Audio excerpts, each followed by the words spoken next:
Lightning striking a boat can cause a lot of destruction. If you are in a marina, then it's just an expensive inconvenience. But a damaging strike when offshore can be life-threatening.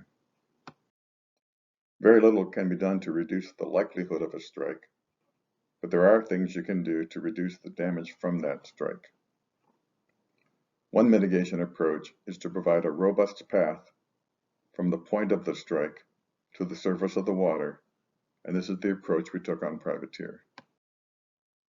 The lightning rods atop the mast, boat deck, and here on the bow pulpit capture the strike, and the voltage spike is channeled to the waterline via heavy gauge battery cable. Here is the lightning rod on the boat deck, and there is a similar one atop the mast. The vertical cables run down the mast and the side of the hull and link to a perimeter loop at the waterline. The wiring needs to stay on the outside of the hull, and it can be a challenge to find pathways from the mast down to the waterline.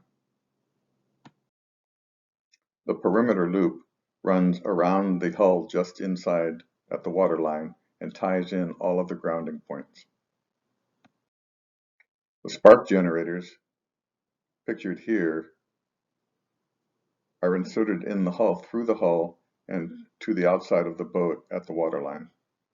This takes the charge through the wire and releases it out of the boat at the waterline. The lightning ground is tied into the boat ground at points of major amounts of metal into the water, such as the rudder and the props.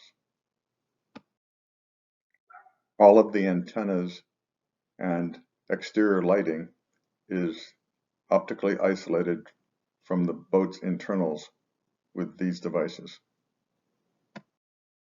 We hired Dr. Ewan Thompson for consulting and design guidance for the system, and also purchased some of the components from him. He is an expert on the subject. And if you have further questions, you can always reach me. Thank you.